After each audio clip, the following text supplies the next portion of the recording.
Ya, pemirsa, kembali di Breaking News, pemirsa, pencarian evakuasi dari ambruknya Ponpes Al-Qausini di Buduran, Sidoarjo, pemirsa. Untuk mengetahui informasi terkini, pemirsa, langsung saja kita menuju ke Sidoarjo, Jawa Timur, tepatnya bersama rekan kami Pramono yang sudah berada di lokasi. Halo, selamat pagi rekan Pramono. Bisa Anda kabar kepada kami saat ini Anda berada di mana, rekan Pramono?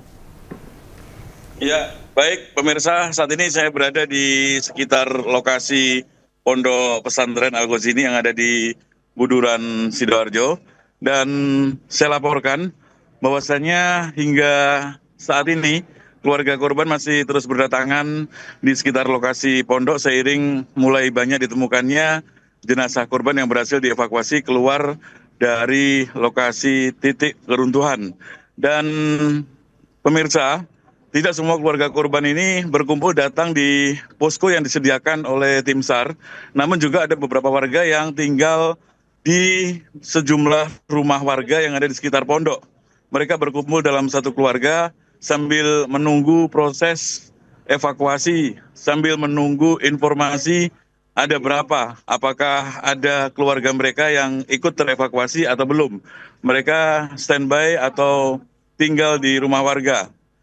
Seperti di layar televisi Anda pemirsa, ini adalah sejumlah keluarga yang memilih tinggal di rumah warga. Mereka berkumpul bersama dalam satu keluarga sambil memantau perkembangan informasi. Ada berapa korban lagi. Mereka menempati satu ruangan kamar.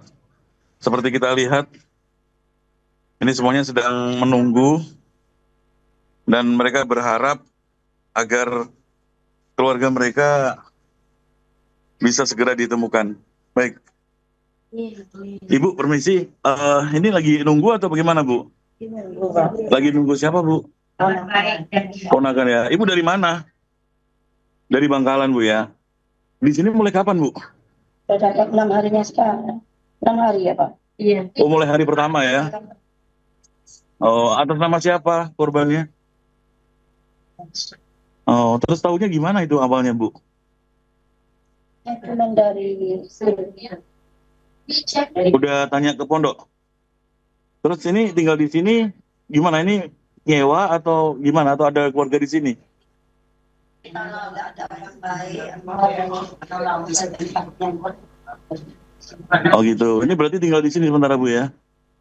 Terus harapan sekarang apa nih, Bu? Ya, bisa dipertolongan cepat ketemu dalam keadaan sehat walafiat selamat. Gitu, Bu ya. Atau ada mukjizat. Terus Ibu monitor kondisi yang dievakuasi dari mana kalau di sini, Bu? Posko, bolak-balik posko. Oh, jadi di sini untuk istirahat, tapi tetap setiap hari monitor di posko, Bu ya. Bu, kenapa? Bolak-balik gantian. Oh, kenapa nggak milih di posko, Bu? Soalnya butuh kamar mandi yang mau sholat, kamar mandi. Kita butuh kamar mandi, Mas, yang mau sholat. Terlalu padat gitu, Bu ya. Oh, jadi milih di sini, Bu ya. Tapi setiap hari terus memantau di posko. Oke, baik. Terima kasih, Ibu. Ya, baik pemirsa. Ini adalah salah satu keluarga korban yang memilih menunggu di luar posko. Karena memang kondisi posko pagi ini cukup penuh sehingga mereka harus menjauh. Namun meski demikian, mereka tetap memantau informasi terkait korban yang dievakuasi. Mereka setiap hari keluar ke posko untuk memonitor. Nah, kalau di dalam tadi ada sejumlah keluarga, di depan rumah pun juga ada sejumlah warga yang sedang menunggu. Ibu menunggu juga nih, Bu ya? Oh, oke. Jadi sembari menunggu mereka terus melakukan komunikasi dengan keluarga dan sejumlah kerabat mereka yang ada di sekitar pondok. Dan bisa saya laporkan untuk keluarga korban yang tinggal di rumah warga tidak hanya 1, 2, 3 keluarga, namun banyak dari wali santri terutama yang memilih tinggal di rumah warga. Kan kebetulan warga memberikan bantuan untuk keluarga korban tinggal karena memang kondisi di posko cukup penuh dan ramai. Demikian. Ya, Pramono, mengingat informasi dari Kepala BNPB tadi adalah keluarga diimbau untuk mencari informasi di RS Bayangkara. Apakah ini sudah tersampaikan ke pihak keluarga yang saat ini masih menanti di dekat Ponpes Al-Khozini? Iya, memang dari sejumlah keluarga korban tadi sempat kita temui mengatakan mereka tahu informasi juga karena melakukan pengecekan ke rumah sakit Bayangkara. Baik, untuk lebih jelasnya, saya berusaha untuk menghubungi salah satu keluarga. Ya, Mas, untuk monitor data udah tahu belum? Udah pernah tanya ke rumah sakit Bayangkara belum? Belum. Soalnya masih belum yang terevakuasi itu masih belum jelas kalau itu adalah ponakan saya. Oh gitu? Ya, makanya cuman lihat data di sana, cuman di papan nama itu nggak ada nama ponakan saya. Jadi ini memilih menunggu nama yang ada gitu? Memilih menunggu sembari tanya-tanya ke teman-teman yang lain yang ada di posko. Nggak ada yang berangkat ke rumah sakit mungkin mengecek? Iya. Belum ada. Ada keluarga di sana, cuman masih belum ada yang teridentifikasi masalah tentang ponakan saya. Oh, jadi keluarga sudah ada yang standby di rumah sakit ini? Ya, ada kemarin. Tapi masih belum ada kepastian juga. Oke. Baik. Jadi pemirsa, ternyata keluarga korban juga sudah terus menggali informasi tidak hanya di posko, namun keluarga korban juga mencoba menggali informasi di rumah sakit. Mereka sengaja menyiagakan keluarga mereka standby di rumah sakit. Selain untuk mencari data, mereka juga mungkin bisa melihat kondisi jenazah, meski hal itu juga sulit dilakukan karena memang jenazah begitu tiba di rumah sakit berada di dalam kantong jenazah dan langsung dimasukkan ke dalam ruangan yang disediakan di rumah sakit. Hingga saat ini kondisi di sekitar pondok juga masih tetap ramai. Keluarga korban juga tetap berdatangan, mereka yang baru datang langsung diarahkan menuju ke posko yang ada sekitar 200 meter dari titik keruntuhan dari Pondok Pesantren Al-Ghazini di Buduran, Sidoarjo. Oke, Demikian. Pramono, saat ini juga BNPB juga membutuhkan data antemortem dari pihak keluarga. Nah, karena mengingat jenazah kebanyakan adalah seorang anak-anak, di mana mereka tidak punya KTP, sidik jari, dan apakah ini pihak keluarga sudah memberikan data antemortem untuk mempermudah mengenali jenazah korban nanti? Ya, kami tadi pagi sempat mendatangi tim dari tim DPI Polda dan memang dari sejumlah keluarga korban sudah ada dan masih belum 100%. Jadi memang petugas atau tim evakuasi yang ada di sekitar lokasi ini menyarankan kepada keluarga korban untuk segera melakukan tes DNA sehingga nanti bisa mengungkap apakah saudara atau keluarga mereka yang menjadi korban ini sudah benar adanya dan tentunya untuk mencocokkan dari data atau kondisi yang ada di rumah sakit. Dan pemirsa, ini saya laporkan juga inilah jalan utama yang menuju di titik keruntuhan yang ada di Pondok Pesantren Al-Ghazini, Buduran, Sidoarjo. Jalan masih tertutup, kemudian sejumlah petugas juga terus siaga di lokasi. Selain posko yang disediakan oleh tim SAR yang ada di kampus 2 milik Pondok Pesantren Al-Ghazini yang saat ini dipenuhi oleh keluarga korban. Juga ada beberapa posko yang didirikan di sekitar lokasi. Di pintu masuk utama ini ada posko yang didirikan oleh kepolisian, posko dari Polresta Sidoarjo. Salah satunya. Ini kita lihat pemirsa suasana posko di mana sejumlah petugas dari kepolisian disiapkan di lokasi. Mereka siap untuk membantu keluarga korban. Jadi keluarga korban tidak perlu khawatir, begitu datang di sekitar lokasi pondok bisa langsung mempertanyakan bagaimana kondisinya. Dan nanti dari posko ini keluarga korban akan mendapatkan informasi dan mendapatkan arahan kemana atau di mana bisa mencari data yang lebih valid. Ini jalan utama menuju pondok yang dijaga oleh aparat kepolisian dan juga sejumlah santri dari pondok menjaga pintu gerbang, pintu masuk utama. Mereka akan melarang siapapun masuk. Hanya orang yang berkepentingan, petugas yang mempunyai kepentingan yang bisa masuk ke lokasi. Di antaranya ambulan dan juga dump truck yang dimasukkan ke pondok untuk mengangkut puing-puing bangunan yang runtuh. Ya. Demikian. Pram, ini di jalan utama menuju Ponpes Al-Khozini tadi Anda sampaikan ada posko yang kepolisian bertugas di sana untuk membantu para keluarga korban yang menanti di sana. Apakah juga ada selain adanya posko kepolisian di sana, posko untuk berdampingan pihak keluarga yang mungkin saat ini masih menanti di sana untuk psikososial mereka? Ya, untuk posko pendampingan khususnya terkait masalah psikologi keluarga korban ini disediakan tim SAR di lokasi posko kampus 2 Pondok Pesantren Al-Khozini yang ada sekitar 200 meter dari titik pondok. Di posko itu semua tersedia mulai posko kesehatan, posko psikologi, hingga posko data yang dibuka oleh tim Basarnas. Demikian. Oke, baik. Pramono, terima kasih Pramono. Kami masih akan menanti update terbaru dari Anda langsung dari luar dari kondisi Ponpes Al-Khozini. Dan pemirsa, kita akan beralih ke Hendry Aprila langsung dari lokasi evakuasi reruntuhan bersama rekan kami Hendry Aprila di sana. Halo, selamat siang Hendry. Ya Hendry, seperti apakah situasi terkini evakuasi saat ini? Di siang hari ini,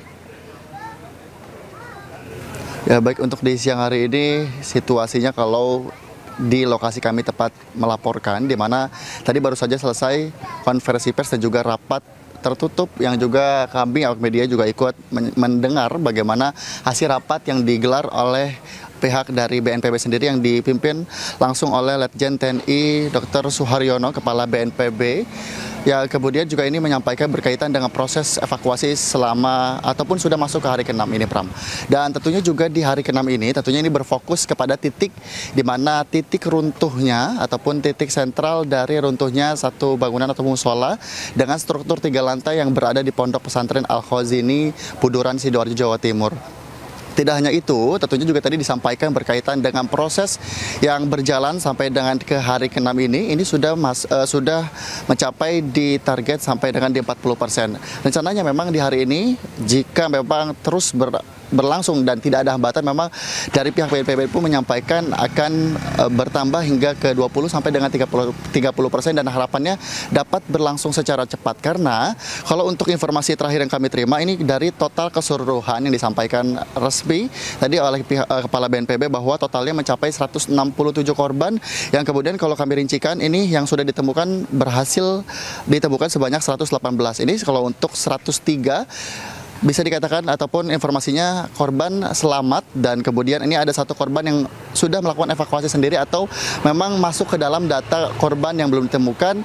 Ternyata memang dalam salah satu korban ini sudah berhasil mengevakuasi sendiri dan ternyata tidak berada di sekitaran dari kawasan pondok pesantren. Dan kemudian juga kalau untuk dari keseluruhan ini dari 49 yang memang masih tercatat masih dalam proses pencarian dari total data yang sudah berhasil dikumpulkan oleh pihak dari pos maksud kami data ini dikumpulkan dari pos antemortem Polda Jawa Timur untuk mencari ataupun mengevakuasi korban yang berada di tumpukan ataupun yang masih terjepit di dalam tumpukan tersebut.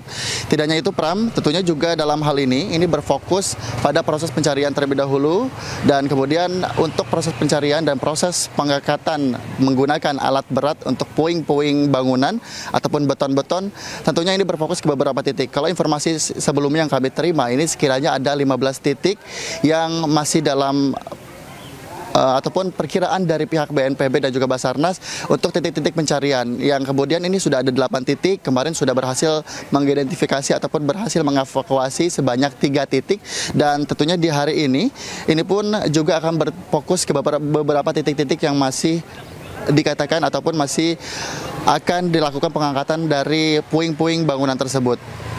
Tidak hanya itu, tentunya Pram, ini juga tadi disampaikan dalam konferensi pers untuk wali santri. Memang kalau sebelumnya pihak dari wali santri sempat menyampaikan keluhannya berkaitan dengan proses evakuasi ini, yang tentunya ini juga cukup menghambat proses evakuasi yang disampaikan. Memang ini sekiranya 24 jam untuk prosesnya. Namun kemarin pihak dari wali santri ada yang mencoba untuk masuk ke wilayah TKP ataupun wilayah sterilisasi, sehingga ini menghambat proses evakuasi. Dan tentunya disampaikan bahwa untuk wali santri ini akan difokuskan ataupun akan dipindahkan ke pos yang berada di RS Bayangkara, karena mengingat untuk di pos Bayangkara ini sendiri ini akan berfokus kepada keluarga inti. Namun kalau untuk dari perwakilan keluarga akan dititikan ataupun akan dikumpulkan di pos evakuasi yang berada di sekiranya 200 meter sampai dengan 300 meter dari titik TKP. Dan tentunya pun kami awak media terus mencari informasi, karena sejauh ini data maupun proses evakuasi ataupun sampai kapan ini proses evakuasi akan diselesaikan ini masih dikatakan masih tentatif ataupun masih terus dilakukan pencarian seperti itu, dan juga masih terus dilakukan proses evakuasi dan juga proses pembenahan dari runtuhan itu tersebut. Dan tidak hanya itu, tentunya untuk sejauh ini ada 3 tim yang kerja ataupun ada tim gabungan yang terus bekerja selama 24 jam. Pram, kita pun terus memantau bagaimana proses evakuasi di titik pos evakuasi dari perwakilan wali santri maupun titik TKP untuk mengetahui bagaimana proses evakuasi ataupun proses pengangkatan barang ataupun alat-alat dari maksud kami menggunakan alat kendaraan alat berat sementara. Pram. Baik, Hendri Aprila melaporkan langsung dari Ponpes Al-Khozini, Buduran, Sidoarjo. Kami masih menanti update terbaru dari Anda. Terima kasih dan selamat bertugas kembali. Dan pemirsa, kembali dari Breaking News pemirsa, kalau tadi kita sudah melihat bagaimana update terkini evakuasi para korban tertimpa reruntuhan Ponpes ambruk di Al-Khozini, Sidoarjo pemirsa. Kita akan terhubung dengan beberapa rekan kami pemirsa, Rahmat Ilyasan di Rumah Sakit Bayangkara, Polda Jatim, dan juga di Yoyo Agusta di RSUD Notopuro, Sidoarjo. Namun terlebih dahulu kita akan menyapa Rahmat Ilyasan terlebih dahulu pemirsa. Selamat siang rekan Rahmat. Baik, selamat siang, Pram. Ya, Anda saat ini berada di RS Bayangkara, Polda Jatim di Surabaya, Jawa Timur. Saat ini seperti apakah proses identifikasi jenazah yang diterima di sana? Baik, selamat pagi. Saat ini saya berada di depan kamar jenazah Rumah Sakit Bayangkara, Polda Jawa Timur di kawasan Jalan Ahmad Yani, Surabaya. Di mana di belakang saya ini adalah kamar jenazah, tempat untuk identifikasi jenazah-jenazah yang dikirim dari Ponpes Sidoarjo Al-Khozini ke Rumah Sakit Bayangkara Polda Jawa Timur untuk dilakukan identifikasi. Dari data yang saya ketahui bahwasanya 14 orang meninggal dunia akibat robohnya musola Ponpes Al-Khozini. 5 jenazah sudah dikirim ke keluarganya masing-masing dan juga sudah dimakamkan. Untuk saat ini 9 jenazah korban Ponpes Al-Khozini masih berada di Rumah Sakit Bayangkara Polda Jawa Timur. Dari 9 jenazah tersebut, 8 sudah dilakukan adanya pemeriksaan postmortem dan saat ini sudah tersimpan di ruang pendingin yang ada di depan saya. Ini adalah ruang cold storage atau ruang pendingin yang untuk menyimpan jenazah-jenazah yang ada yang dikirim dari Ponpes Sidoarjo ke Surabaya. Sementara 1 masih dilaksanakan pemeriksaan oleh tim DCI Polda Jawa Timur, dan jika nanti sudah selesai maka jenazah-jenazah tersebut akan dikirimkan ke keluarganya masing-masing. Demikian, Pram. Ya, Rahmat Ilyasan, proses identifikasi masih berlangsung hingga saat ini. Apakah saja kendala yang dihadapi para tim di sana? Baik, Pram, untuk saat ini tim DCI Polda Jawa Timur banyak mengalami kendala, diantaranya adalah karena usia dari para santri ini adalah sekitar 13 sampai 14 tahun, sehingga jenazahnya cepat membusuk dan sulit untuk dikenali dan juga rusak. Seperti sidik jari, kesulitannya adalah sidik jari. Dari sidik jari ini tim DCI kesulitan karena tangan-tangan para santri ini mengalami kerusakan, sehingga untuk dilakukan sidik jari pun kesulitan.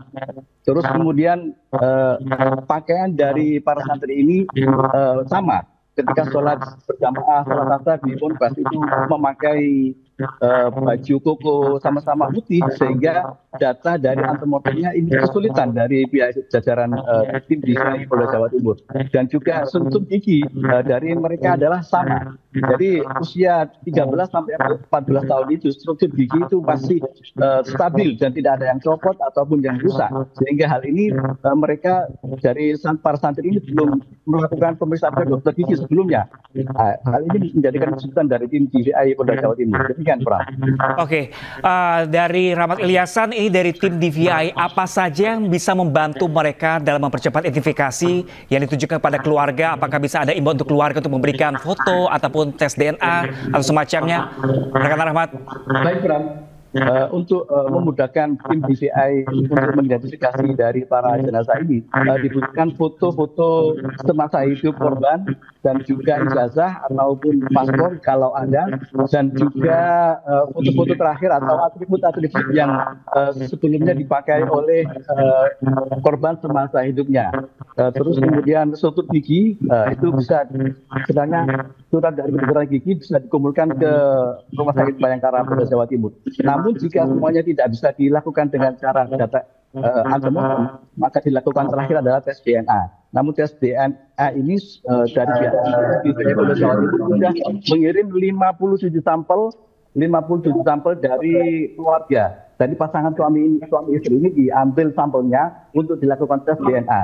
Tadi pagi ini menurut Kabid Dokes Polda Jawa Timur sudah dikirim ke Jakarta untuk dilakukan pemeriksaan lebih lanjut. Demikian, Pram. Oke, baik. Kita tahan sebentar. Rahmat Ilyasan langsung dari Rumah Sakit Bayangkara, Surabaya, Jawa Timur. Dan kita bergeser pemirsa ke Rumah Sakit Notopuro di Sidoarjo. Ada rekan kami Yoyo Agusta di sana. Yoyo, bisa Anda kabarkan kepada kami berapa orang selamat yang masih dalam perawatan di RS Notopuro hingga saat ini? Baik, Pram. Selamat siang pemirsa. Saat ini saya berada di Rumah Sakit Notopuro, di mana hingga hari ini korban reruntuhan musola Pondok Pesantren Al-Ghos ini yang masih dirawat mencapai 6 orang. Mereka masing-masing adalah Nur Ahmad Rahmatullah, Selen bin Haikal, yang ketiga Muhammad Wahyudi, yang keempat Al-Fatih Sakrabuana, dan kelima Taufan Saputra Dewa dan Saifur Rosi Abdillah. Dan 6 ini mereka dalam kondisi semakin membaik dan dirawat di ruang Mawar Kuning. Demikian, Pram. Oke, bagaimana kondisi mereka ke-6 pasien yang saat ini tengah dalam perawatan di sana? Seperti apa kondisi mereka saat ini? Ya, Pram, dapat kami laporkan dari informasi yang kami peroleh dari pihak rumah sakit, kondisi ke-6 pasien ini kondisinya semakin membaik. Mereka sudah bisa diajak berdialog bersama keluarga dan menunggu proses kepulangan. Demikian, Pram. Oke, selain di Notopuro, rekan Yoyo Agusta, apakah ada rumah sakit lain juga yang merawat dari sejumlah pasien yang selamat? Ya, Pram, dapat kami laporkan pemirsa, selain di Rumah Sakit Notopuro, sebelumnya Rumah Sakit Islam Siti Hajar Sidoarjo juga merawat pasien korban reruntuhan musola Pondok Pesantren Al-Ghos ini mencapai 50 orang. Namun pada kemarin, hari Kamis kemarin, mereka sudah diperbolehkan pulang. Demikian, Pram. Oke, jadi dapat dipastikan hingga saat ini di Notopuro seluruh pasien dalam kondisi sudah semakin membaik, rekan Yoyo? Iya, betul. Baik, terima kasih banyak Yoyo Agusta langsung dari RS Notopuro Sidoarjo. Dan sebelum tadi rekan kami Rahmat Ilyasan langsung dari RS Bayangkara, Surabaya, Jawa Timur. Terima kasih dan selamat bertugas kembali rekan-rekan.